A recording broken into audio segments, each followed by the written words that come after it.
How Raoul Pal's Real Vision left its audience in the dark.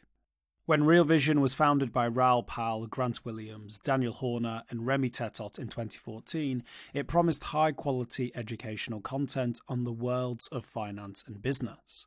At that time, it was one of the few financial media outlets to hold in-depth interviews with significant personalities. Indeed, it featured meetings with business people, including legendary hedge fund manager Stanley Druckenmiller, private fund manager Anthony Deedon, construction magnate Jeff Green, and the infamous short seller Mark Cahodes. Real Vision had a truly unique product. Rarely had the public been able to see these finance and business gurus speak at such length and in such detail about their histories, methods, and secrets. Then something changed. In 2019, Grant Williams, who had produced some of Real Vision's most spectacular interviews, left. And while the educational and historical content on Real Vision remained, gradually the Bitcoin and crypto-focused content started to ramp up. Names such as Dan Tapiero, Dan Moorhead of Pantera Capital, and even Mike Novogratz became even more frequent. Real Vision replaced reasoned debate with blind PR. Real Vision was starting to project a very clear pro-Bitcoin stance, and most of its speakers actually had interesting things to say about it. It was the era of negative interest rates, where the safe and stable yield in treasuries and bonds had waned and, in many cases, even disappeared altogether. There was also a genuine discussion about the potential benefits of gold and Bitcoin.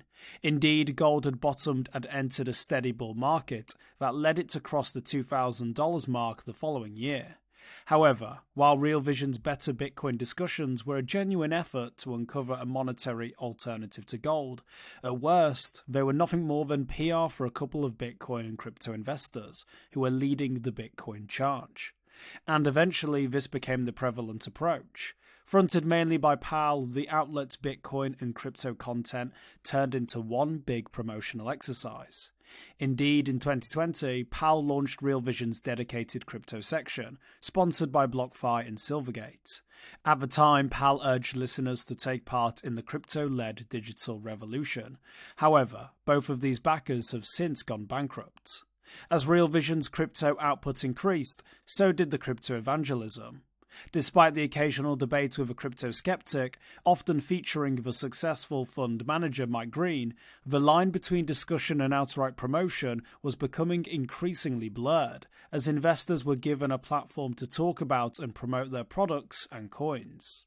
Pal didn't hide the fact that he was buying various crypto tokens either, although his public disclosures were rather sporadic and seemingly arbitrary. For example, he admitted to owning Doge in August 2021. It subsequently hit the skids, and he's well remembered for his shilling of Terra Luna, which he described as risk-free in November of the following year. Of course, Terra/Luna imploded and went to zero shortly after. These events perhaps helped people to realize that Pal wasn't discussing and analyzing crypto in any meaningful or objective way, but was simply papering over its risks and murkier aspects. Pal claimed that he was never paid to give access to any particular crypto product or token on his platform, but Mark Cahodes accused him of giving a free ride to many in the space, and intentionally failing to discuss the negative aspects of the industry.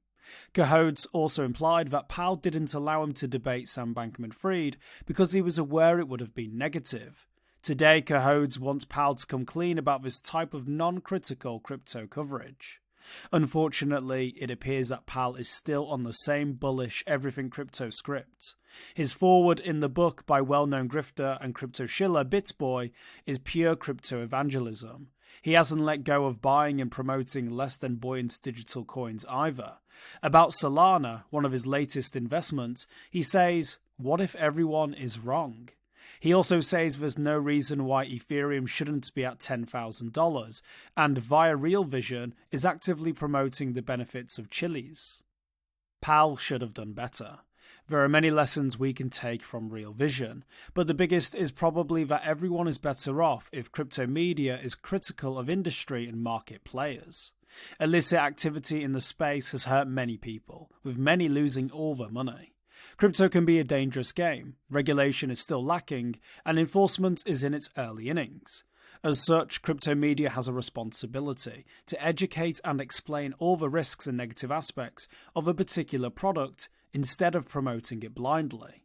It's likely that, had there been more investigative work by journalists on certain aspects of the industry, far fewer people would have been hurt. This is also likely why so many people today are angry at Pal. Having at one point been one of the foremost and most popular crypto journalists in the space, Pal could have done much more instead of simply looking the other way. For more informed news, follow us on Twitter, Instagram and Google News, or subscribe to our YouTube channel.